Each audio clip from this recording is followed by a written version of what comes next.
Okay, since several groups had wanted to look at multiple updates being done at the same time, that was one of the reasons I discussed two different multiple selections. I discussed it first with the nested drop-down list, how you could, if you state multiple here in the select, it becomes a list. You can use the control select to select multiple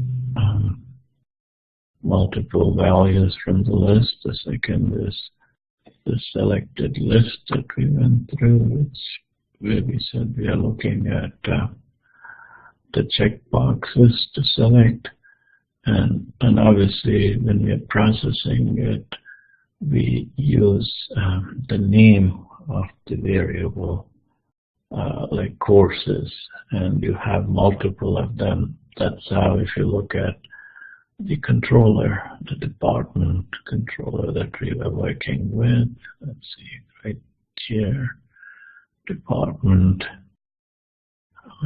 department controller, the way that we got access to multiple values was using this request.form courses.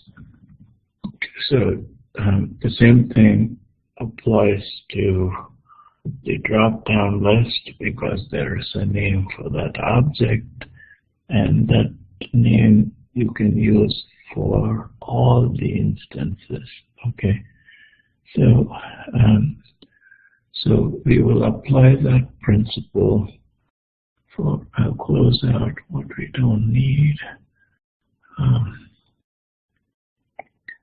So one of the things I'd asked you to do was in two models. One model was the course model. I'd asked you to add the property credit hours. So course credits, I have added that in here.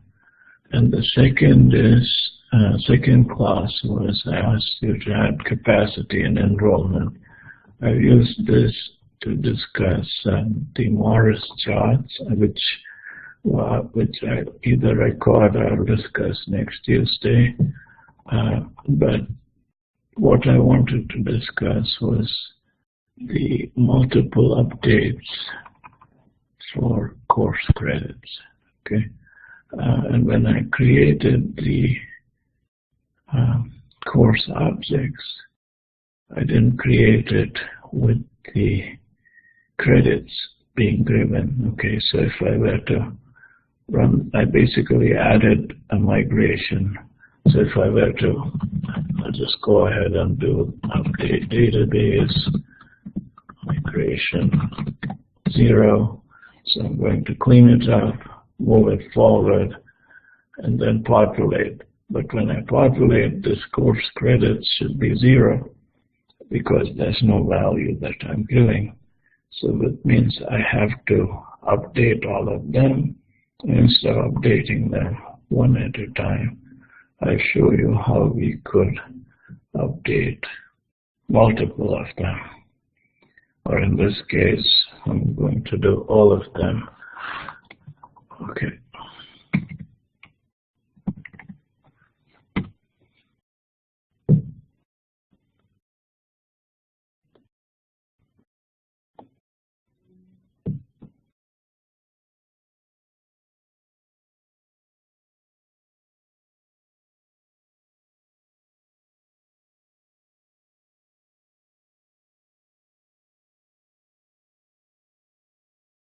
Okay, now let me just make sure that when I run this application, my program file, whether it is, I need to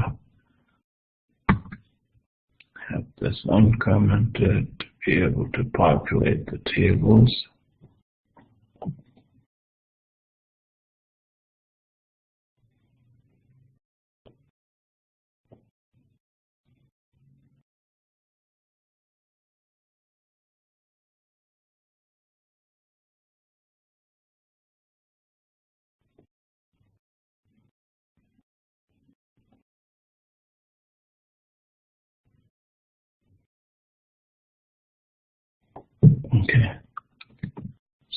Okay, connect.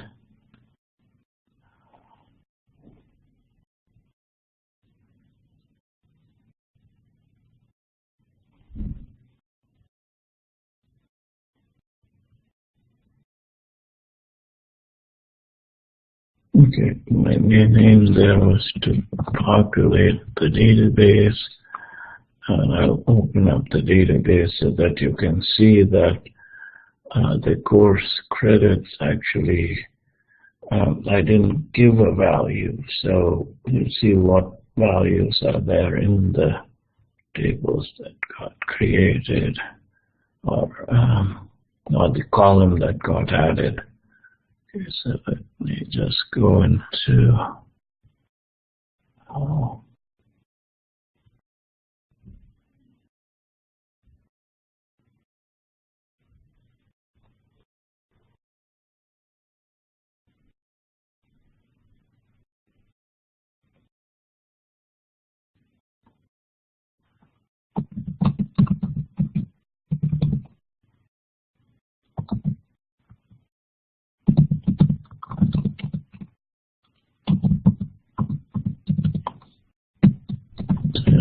to select all from courses. You can see that course ID, name, number, and the foreign key have been populated, but course credits, because I didn't give a value, all of these 5 courses came up with 0 course credits. So what I want to do is to, in the course, well, we already have something called get all courses. So in the controller, I'm just going to say we had this get all courses. We then tried modifying it, and we have a view. So we ended up having a version 2 of this view. I'm going to use the original get all courses. Very simple. This is a very simple view. And I'm going to, but since I've added in this course credits, I'm going to say current course credits, and then I'm going to have another column called new course credits. Now this is going to be, in this case, when I read it, it will be 0 TE at each course dot course credits. So we just saw it was 0 on the database. Okay. Now the next one, I'm going to set it up where it is an input text box. Okay, let's say input type equals text, and then I'll give a name, course underscore C course credits.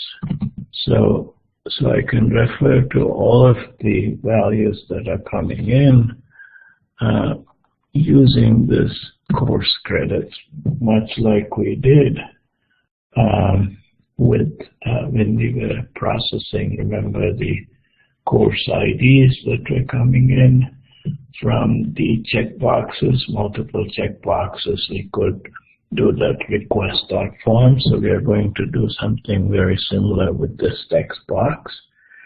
But we also want, when we are doing our updates, we need to know the course ID. So we can, so one way of doing it is I want to correspond the course credits with the course ID. So when I'm looking inside the form, there are probably other ways of doing it, but one way I'm going to do is using what's called a hidden field. So I'm going to say the input type is hidden, and I'm going to give the name as course ID, okay, and I'm going to give the value as whatever this value is. So I could probably get this value, but I want it to correspond to whatever value I'm getting for credits. That way I know that I can correlate the two. Okay, so I'm just complaining.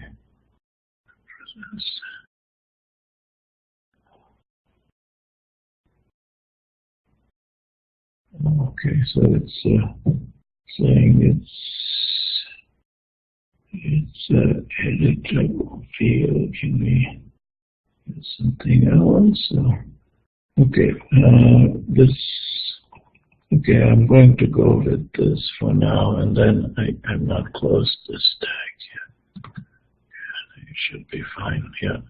So this won't show up to be edited, but the reason I'm doing it is these two are now going to get correlated. So when I do my multiple updates, I'm going to combine these two to help me do the processing.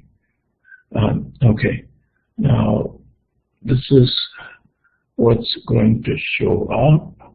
I need to have at the end, after I construct the table, I need to set up a button.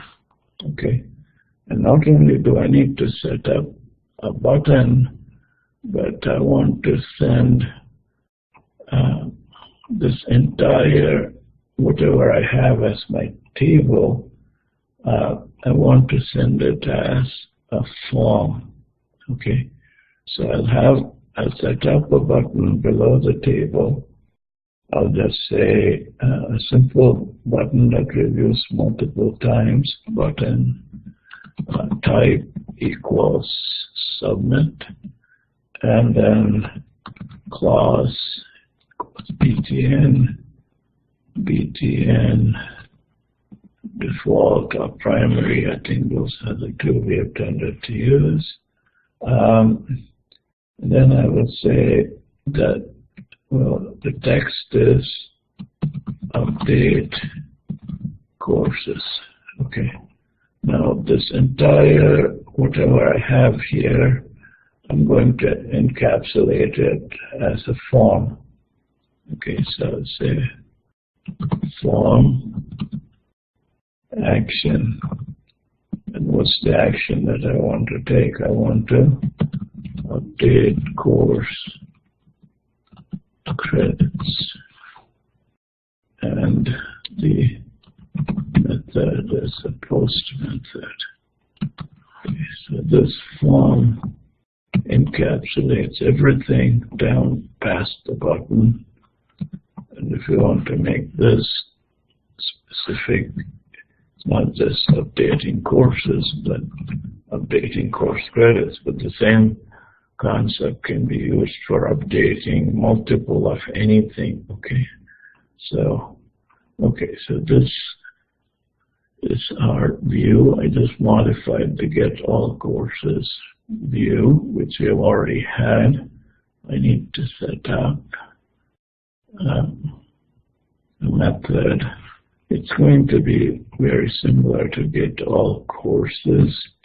Instead of saying get all courses, I'm going to say the HTTP get method, public action result, get all courses for, I'll say get all courses for editing.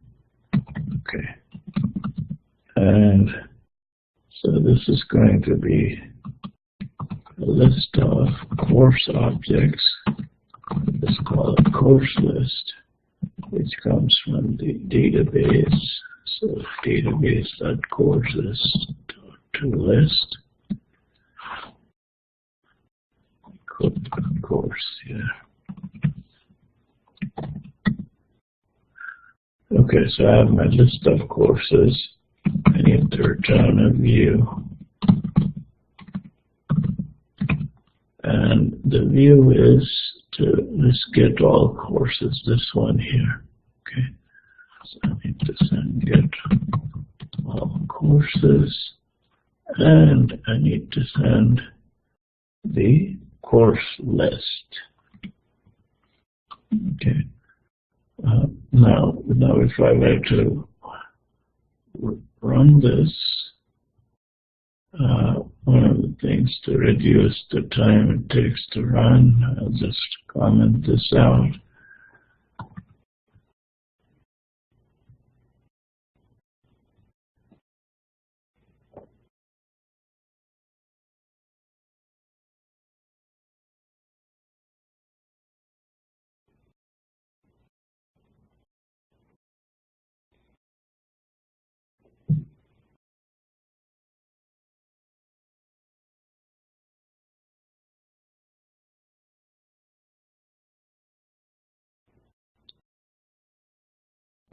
Okay, this is going to be manual course and get all courses for editing. Okay, so you can see that I get the list of the courses with the with all the ID, course name, number, the current course credits, and this is the new course credits. So I can, when I provide these values, let's say 1, 2, 3, 1. I guess 2 credit courses have this. Say 1, 1, 3, 3, 1. Okay, and then I should, when I update courses, I have to handle it with some method that basically goes and reverses all of, well, changes all of these ones to the values that were entered. Okay, so let's try to see how we can. So I'll call that update course list. Update course credits is what I want to call that method. So I'll go back here, the post method.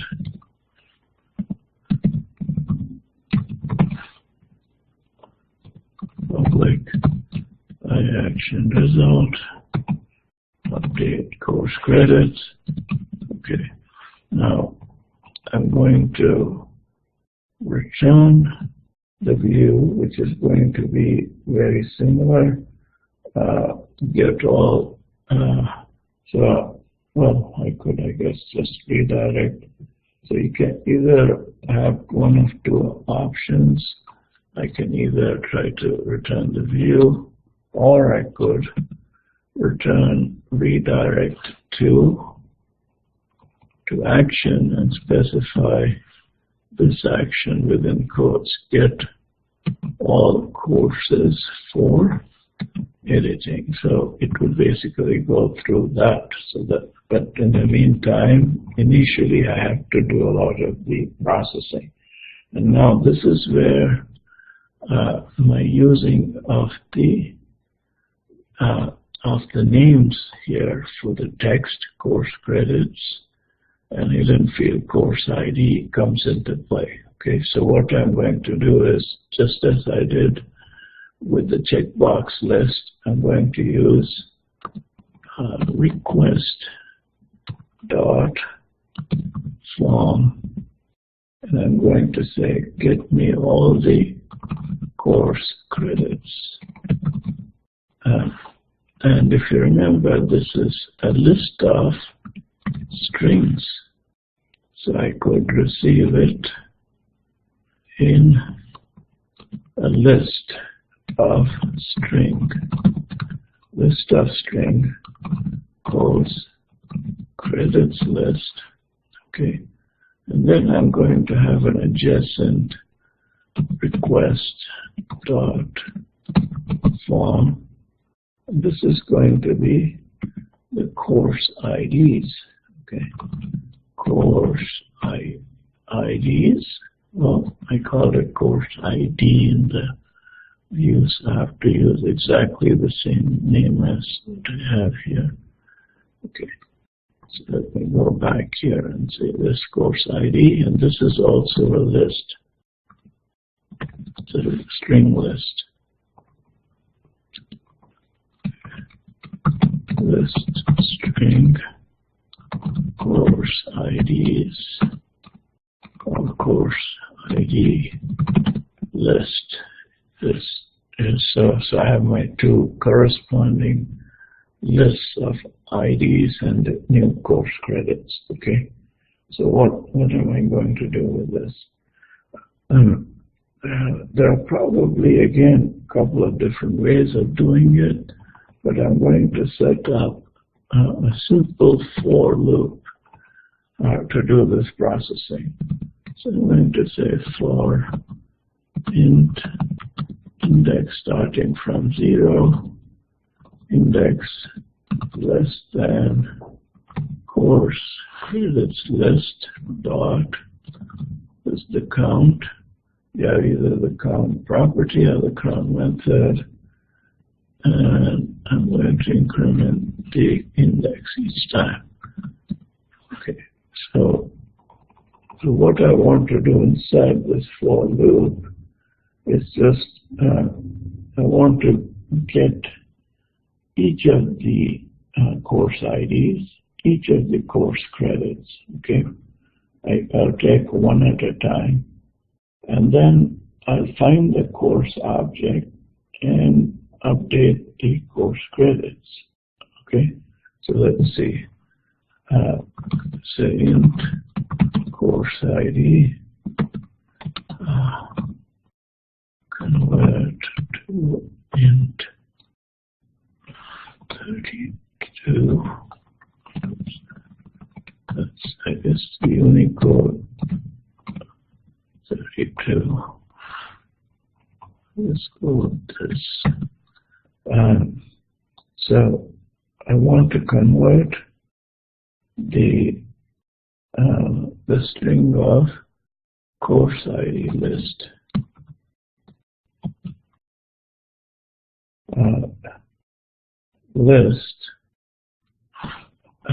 taking values one at a time from the index. So I'm trying to get one course ID at a time. I'm trying to get one course credits at a time. And I do the same, convert to int 32. And this time, instead of the course ID list, I take the course credits list and use the index on it. Okay, so that I have the course ID and the corresponding new course credits that were provided. I use the course ID to find the course object from the database.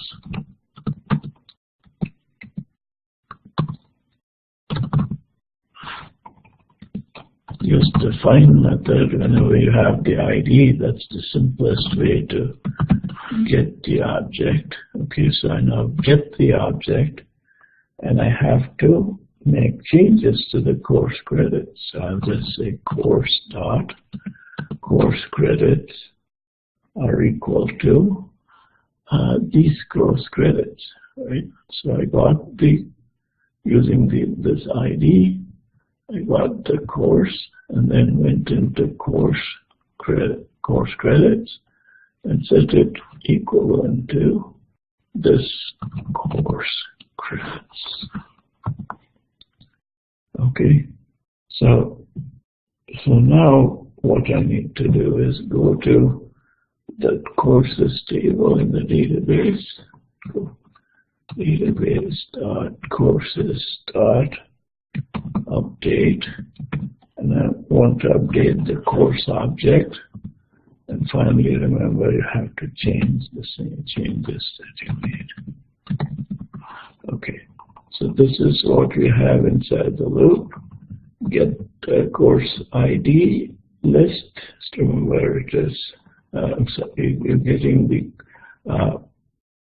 each of the course ID. We want to get it out of the string one at a time, and then we get the corresponding course credits.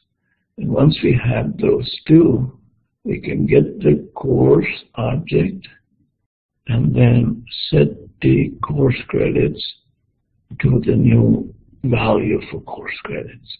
Okay, and then of course we just update the database and save the changes. And when everything is done, we redirect to get all courses for editing. Okay, so let's see. We run this. I'll just keep this so that it's easier to. Okay, we have to close this out. Run this. Start without debugging.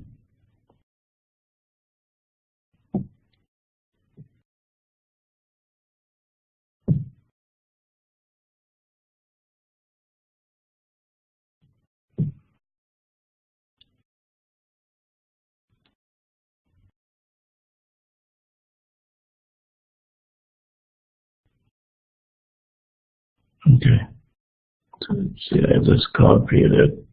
Get all courses for editing. Okay, so I said I want, so I have my view. So this is 1, 3, 3, oops, 3, 3, 1, 3. Okay, well, I guess I should make, I'm going to make all the MIS courses 3, and the accounting courses 1. Okay. Now, if I said update course credits, okay, so basically it moved all of these course credits into the current course credits, and obviously it kept these. This will become the, if you're entering, so this is the current, and if you enter something, that would be the new one. So this gives you a sense of how we can do updates for multiple rows, and the key here was being able to bring in the associated ID and the credits. And as you can see, this is a different way that we've employed the last for the multiple check boxes and now for text boxes. So you can always create the text box. So when you you're creating a table and basically having something like TD elements, and this idea of a hidden field, I need the value, but I don't want the user to be changing it. Okay, so this with the name, I probably should have called it course IDs plural, because basically, if you go back into the controller, you are getting a list of strings, okay, not just a single value. So this is a way of doing multiple updates. Okay, so since this is mostly beneficial from the UI perspective, because as far as the design and the logic are concerned, they already are doing all these things behind the scenes. This is really helping the user flow and the flow of the logic, different components, when you start applying multiple updates and multiple selections. Okay, well, I'll stop with this now. Hopefully these lead you into exploring how you do the multiple, giving users multiple update options and then taking them all together. Okay.